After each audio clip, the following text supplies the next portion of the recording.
Baik, Assalamualaikum warahmatullahi wabarakatuh. Baik, kita akan membahas topik kali ini tentang molecular technique and bioteknologi ya. Jadi bagaimana perkembangan bioteknologi dan juga teknik-teknik molekuler yang memang kita harus selalu update untuk perkembangan dari teknik-teknik molekuler ini.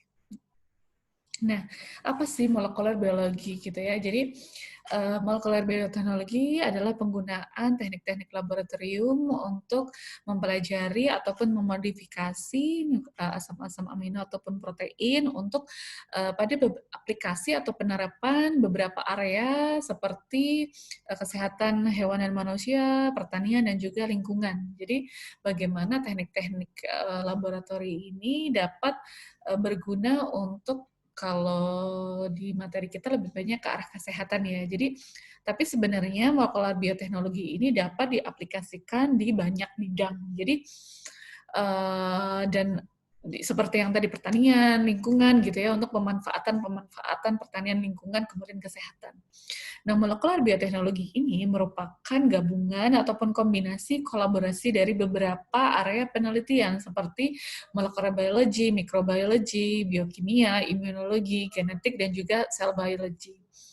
Nah, ini konsep dasar tentang molekular biologi. Kemudian beberapa tools atau sarana dari molekular teknologi dapat diaplikasikan misalnya untuk pengembangan obat, vaksin, terapi, dan juga tes-tes diagnostik yang akan memberikan kontribusinya untuk kesehatan manusia dan hewan.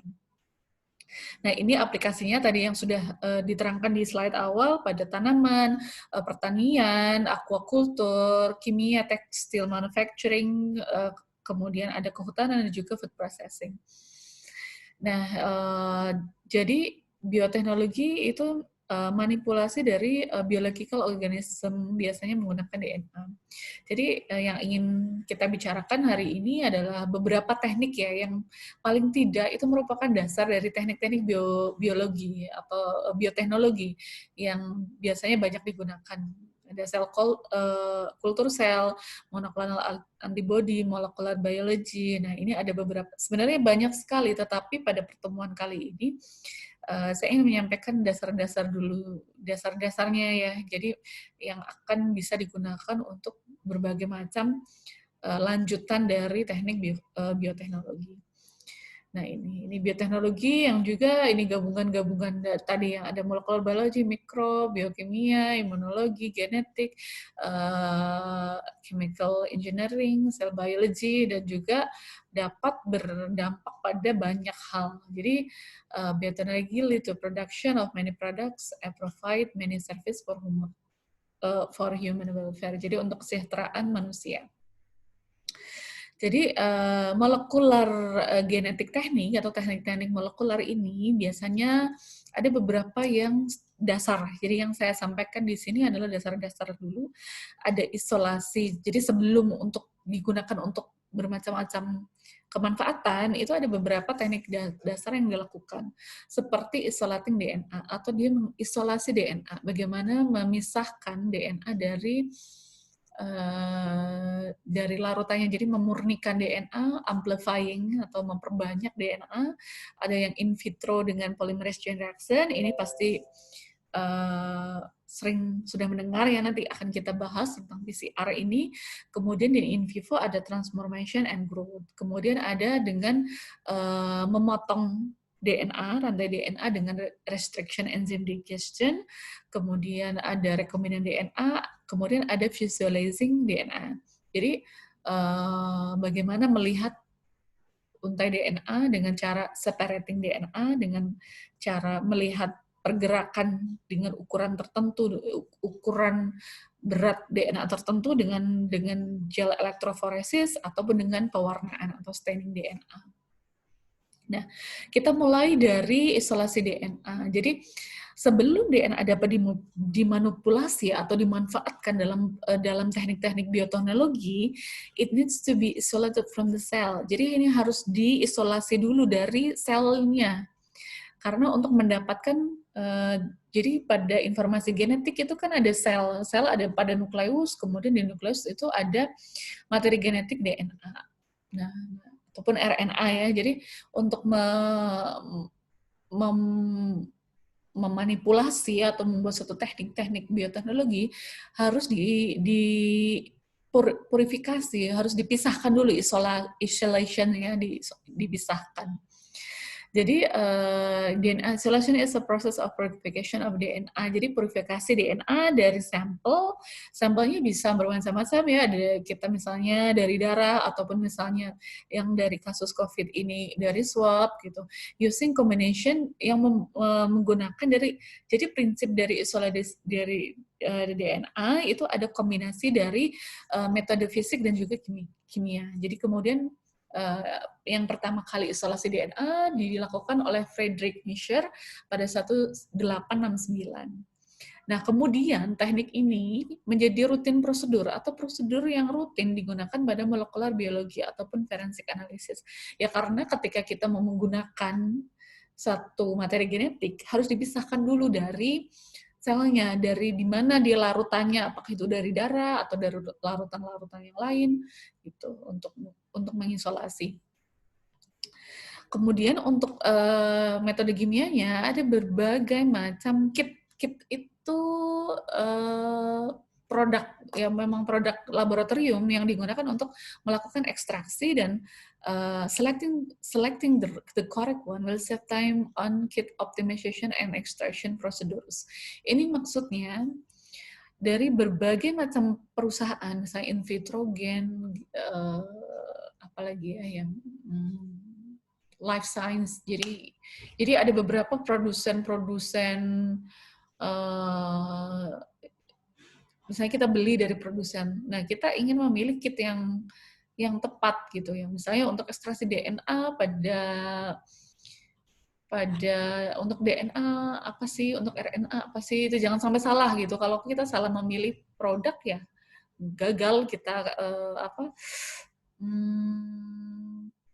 kegiatan kita untuk mengekstraksi. Jadi salah satu caranya bisa kita baca bukunya ataupun baca misalnya kalau kita penelitian bisa membaca referensi-referensi terkait yang menyebutkan bahwa dengan metode ini valid loh untuk kit ini biasanya digunakan untuk ekstraksi ataupun isolasi DNA ini.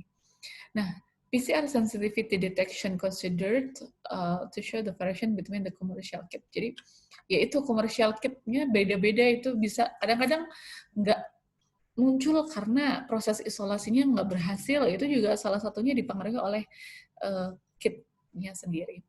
Nah, bagaimana sih prinsipnya isolasi DNA itu? Yang pertama adalah memecah sel membran dengan disrupt sel membran dengan bahan ya with a detergent. Jadi prinsip dari isolasi itu sebenarnya jadi misalnya ini sampel kemudian disentrifuge ya, misalnya serum sudah ada dari darah kemudian menjadi serum.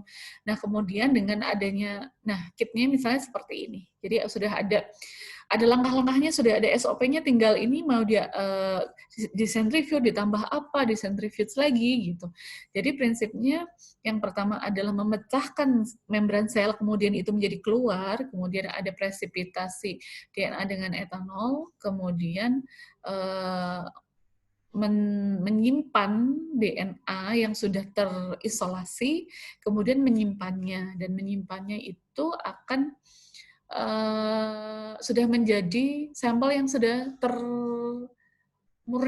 Jadi inti dari isolasi itu kita ingin memisahkan materi genetik yang mau kita cari, mau kita simpen dengan larutan-larutannya gitu. Jadi prosesnya kalau kalian mengikuti di kit itu akan banyak dikasih apa, disentrifuge, kemudian dibuang, dicampur apa lagi, tapi intinya adalah langkah-langkah ini. Bisa ada terbaca di kitnya, sudah ada prosedurnya seperti ini. Jadi ini kitnya, sudah ada botol-botolnya, sudah ada alat-alat tube-nya, tinggal diaplikasikan. Kemudian ada setelah kita sudah punya materi genetiknya, misalnya sudah ada tuh DNA-nya, kita bisa lihat ada ini coba kita lihat ya di share videonya di DNA Solutions.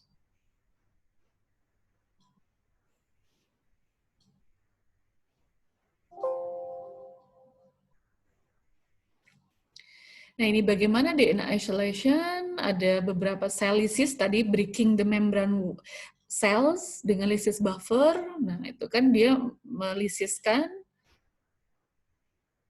kemudian removing protein with protease dan presipitasi. Nah, biasanya dengan ditambahin cairan, kemudian centrifuge, kemudian DNA purifications.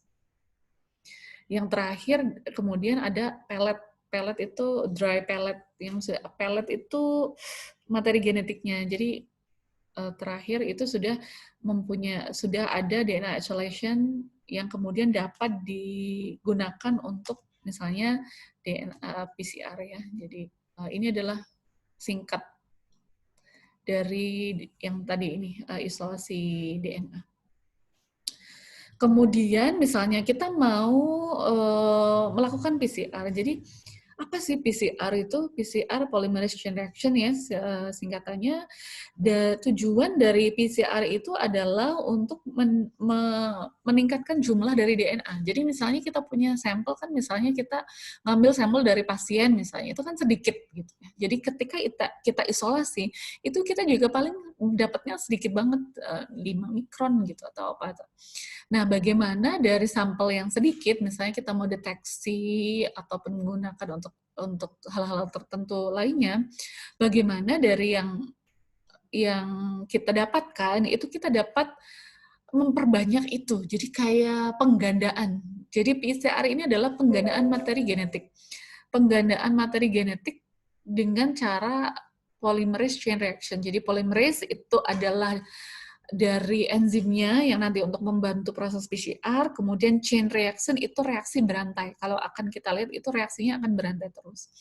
Jadi purpose-nya adalah to increase the amount of DNA dengan DNA amplifikasi, kemudian dia menciptakan berjuta kopi dari spesifik DNA sequence.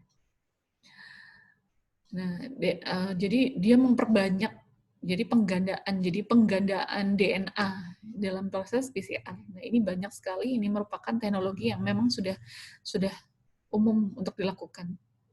Nah, ini PCR ini di-develop atau dikembangkan oleh Kalimulis pada 1983, in vitro teknik ya, jadi di luar tubuh, scientific technique to generate billions of copy particular DNA sequence in a short time. Jadi ini memang bagaimana dia bisa memperbanyak kopi DNA pada waktu yang singkat.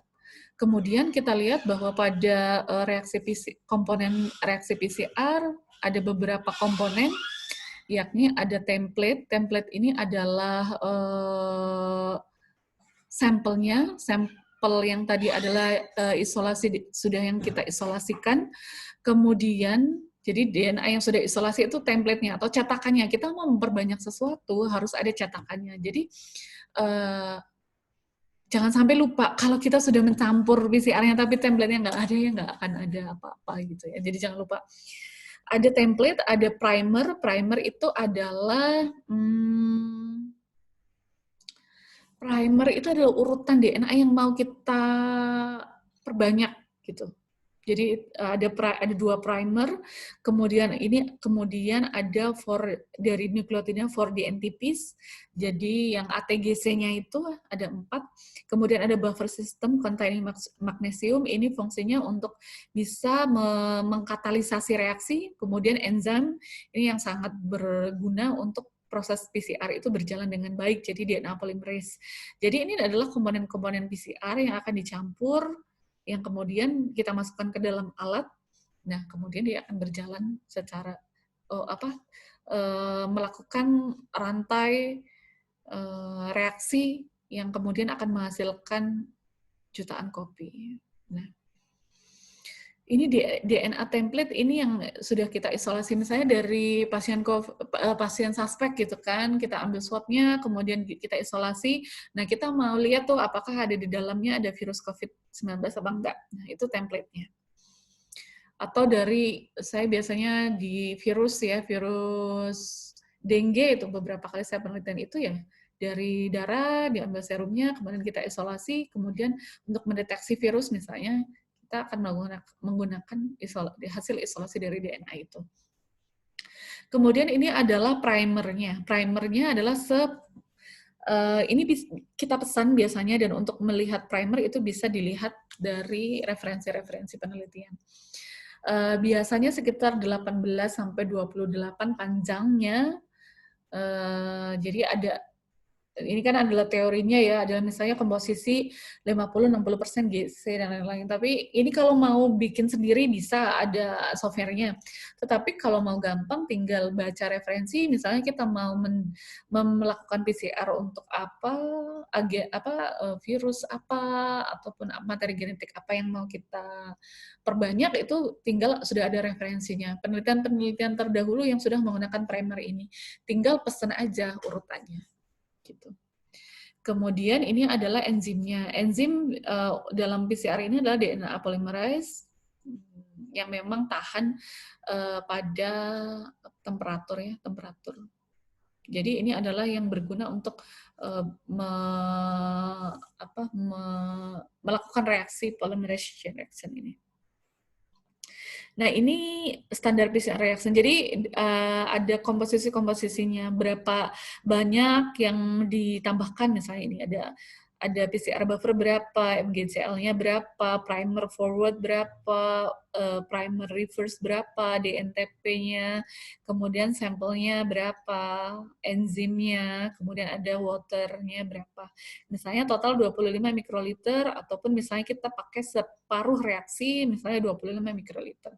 Itu nanti sudah ada apanya ya, di dalam paper itu sudah ada petunjuknya. Jadi kita tinggal mencampur sesuai dengan ini, kayak kita bikin resep masakan itu sudah ada resepnya gitu. Jadi tinggal nah ini proses pencampuran bahan-bahan tadi, jangan lupa sampelnya ya. Jadi untuk proses laboratorium ini memang membutuhkan ketelitian ya. Kalau udah dicampur-campur nggak ada sampelnya juga nggak bisa, nggak ini. Kemudian seperti ini, kemudian dimasukkan ke dalam thermal cycler seperti ini, kemudian akan terjadi reaksi PCR. Di dalam reaksi PCR itu ada initial, yang pertama adalah denaturasi, kemudian denaturasi, annealing, penempelan, dan juga extension. Nah, ini adalah denaturation, bagaimana DNA terdenaturasi menjadi single strand, kemudian annealing. Jadi annealing itu penempelan. Jadi primer yang tadi, satu rangkaian tadi, itu akan menempel pada targetnya. Jangan lupa di situ ada sampelnya ya. Kalau berhasil, dia akan menempel. Kalau enggak ada, misalnya di dalam saya mau mendeteksi virus, tetapi di dalam sampel saya enggak ada virusnya, ya enggak nempel, dia tidak akan berhasil untuk bisa memperbanyak. Kemudian ada extension atau perpanjangan. Jadi the polymerase bind and extend the complementary DNA strand from its primer. Nah, ini prosesnya seperti ini. Nah, oke, ini saya ingin memperlihatkan videonya, kayaknya mungkin lebih enak ya.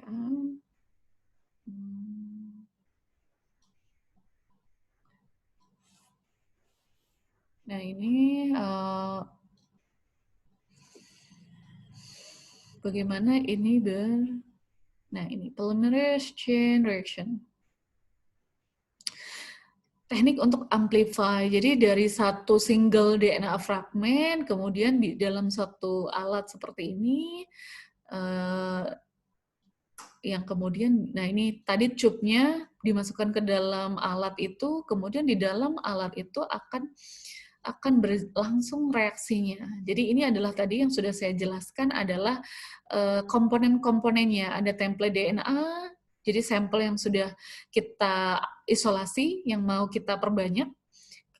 Ini adalah MgCl2, essential cofactor untuk enzimnya Taq polymerase enzim untuk mengkatalisis reaksi PCR itu. Kemudian primer, jangan lupa ini adalah apa ya, cetak, bukan yang mau kita gandakan segmennya. Jadi ketika anneal atau nanti di prosesnya akan terlihat ya. Jadi kemudian di NTP mix ini adalah building blocks atau batu batanya. Kemudian PCR buffer untuk meng-create environment atau lingkungan yang kondusif. Nah, setelah kita campur, kemudian kita masukkan ke dalam alat, kemudian programnya di-set sesuai dengan siklus yang sudah ada, kemudian dia akan ada inisial tahapan-tahapan seperti denaturasi, yang memisahkan yang tadinya untai ganda kemudian menjadi single strand, menjadi 2 strand seperti ini. Kemudian ada penempelan primer dengan DNA template. Nah, kalau sesuai, dia akan nempel sesuai dengan ATGC-nya, urutannya sesuai. Kemudian akan terjadi extension atau perpanjangan. Nah, tadi kan ada DNTP. DNTP fungsinya adalah untuk kayak bikin batu batanya itu untuk menyusun itu, untuk memperpanjang, untuk menjadi lebih banyak. Setelah elongasi, kemudian nah dia akan repeat terus. Jadi kenapa dia bisa tambah banyak? Karena reaksi ini adalah reaksi berantai, tergantung misalnya 30 siklus gitu. Kita bayangkan dari satu single untai DNA bisa menjadi banyak sekali atau grow exponentially. Jadi akan terus bertambah banyak ketika ini bisa ketika berhasil untuk bisa mereplikasi. Nah, targetnya misalnya siklenya berapa, target DNA akan bertambah banyak. Ini adalah mekanisme dari PCR gitu. Jadi misalnya sekitar 4 jam itu bisa menciptakan billion copies gitu. Ini adalah kemudian ada final extension setelah ada beberapa kali, kemudian ada final extension. Sorry. Ada final extension atau sudah di tahap akhir kemudian di hold itu kalau udah mau berakhir. Jadi ini adalah misalnya ya dari 15 siklus, 30 siklus mau DNA targetnya menjadi apa gitu. Nah, itu mungkin bisa memperjelas tentang proses PCR ini ya. Jadi ini PCR itu memperbanyak gitu kan. Tadi kita belajar tentang isolasi DNA, kemudian kita memperbanyaknya seperti apa. Nah, bagaimana kita melihat hasilnya? Ini adalah salah satu teknik, maaf pop-up-nya. Teknik untuk bisa melihat hasilnya. Ini adalah teknik merupakan gabungan dari biokimia dan juga molekular biologi untuk separate DNA atau RNA berdasarkan chart-nya ataupun size-nya, ukuran, kemudian shape. Nah, ini gel electrophoresis. Nah, alatnya seperti ini. Jadi ini hasil misalnya. Misalnya saya ingin melihat apakah yang sudah saya gandakan itu berhasil atau tidak. Saya bisa melihat hasilnya dengan cara melakukan gel electrophoresis seperti ini. Nah, dengan gel agar kemudian dimasukkan ke dalam seperti ini, nah akan muncul ya, akan dengan alat seperti ini, kemudian dialiri listrik. Ini yang pertama adalah membuat agarnya. Kemudian ini kita pasang alatnya, jangan lupa positif negatifnya jangan kebalik ya. Kalau kebalik arahnya akan berlawanan. Kemudian ini adalah separation by size. Jadi nanti kalau sudah berhasil atau berjalan, itu dia akan memisahkan untai-untai yang sudah digandakan itu akan terlihat di ukuran berapa sih. Nah, ini misalnya. Ini karena ada markernya. Marker tuh kayak meterannya gitu loh. Nanti misalnya setelah kita visualisasikan di bawah UV light, sinar UV akan kelihatan. Kalau kita berhasil, akan ada muncul band atau pita seperti ini. Misalnya ini positive control, kemudian ini adalah hasilnya. Tetapi kalau misalnya negatif, ini nggak akan ada muncul apa-apa. Kalau muncul itu kan berarti sudah berhasil tergandakan. Nah, ini salah satu cara melakukan gel electrophoresis. Mungkin saya bisa tunjukkan videonya sedikit ya. Electrophoresis.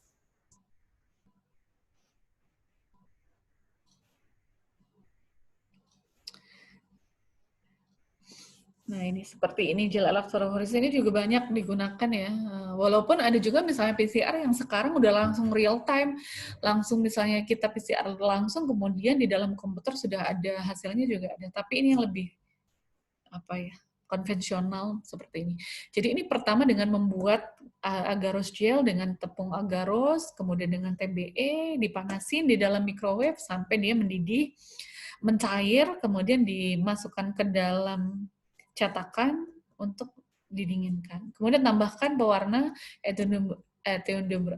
tambahkan dulu baru dimasukkan ke dalam cetakan.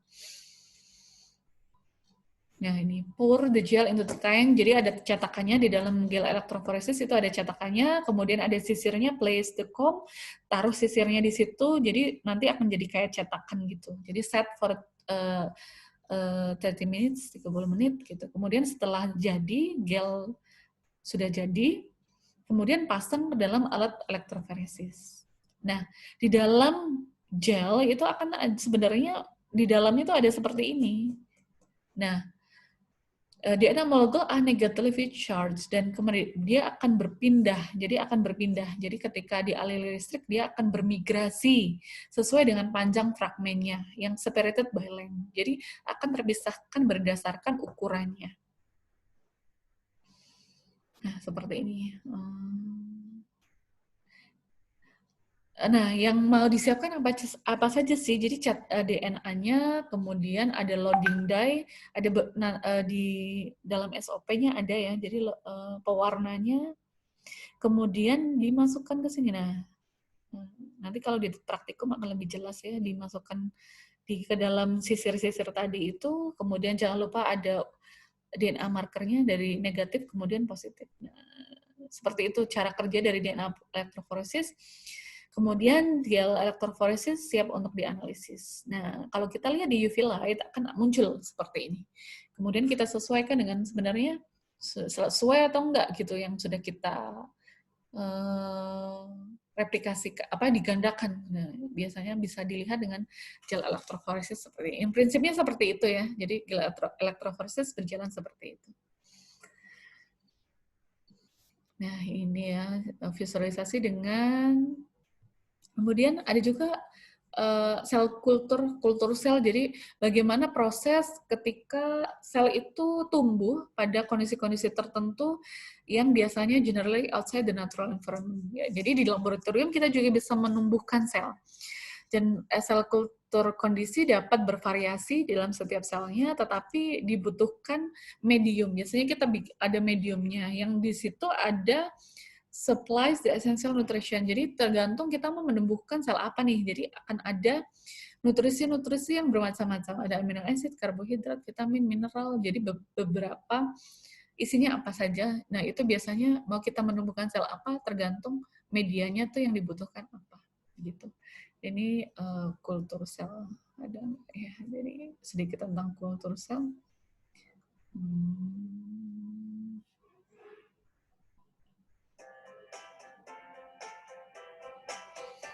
Ini penjelasan terkait kultur sel. In biology, cell culture is the process by which cells are grown in controlled conditions outside of its native environment.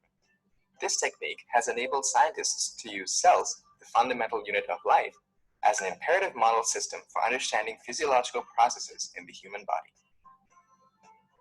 One of the major contributions of cell culturing is the development of polio vaccines. Nah, salah satunya digunakan untuk pengembangan vaksin. To grow poliovirus.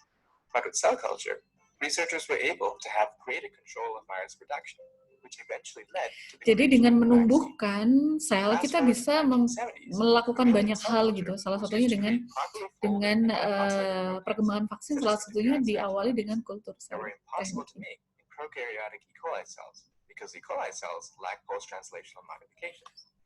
Nowadays, cell culture is being used widely in laboratory settings, particularly in the field of vaccine research, cancer research, and protein therapeutics.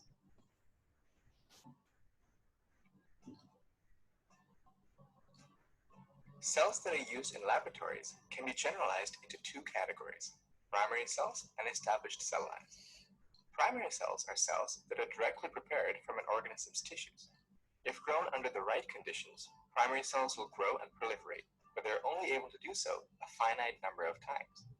This is because each time as the cells divide, part of its DNA's telomere is lost, and after a certain number of cell divisions, the cells would reach senescence when the cells can no longer divide. Ini yang primary cell, kemudian established cell line itu biasanya yang sudah able to grow indefinitely, itu dia tidak akan terus bisa untuk ditumbuhkan. Nah, ini biasanya diambil dari clinical tumor atau oncogen. These reagents or treatments target one of the checkpoints in the 5-phase check that at the end and its purpose is control and referred to as adherent cultures, while the free-floating cells are called suspension cultures. Nah, untuk menumbuhkan itu biasanya butuh seperti ini. Jadi ada alat-alatnya ya, flash plates, roll bottles. It is important to keep the conditions as close to the physiological condition as possible.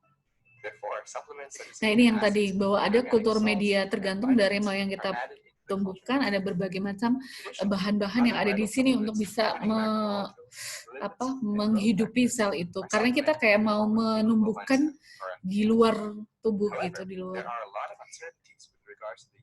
Nah, ini ada jenis-jenis media yang bisa digunakan seperti ada fetal bovine serum.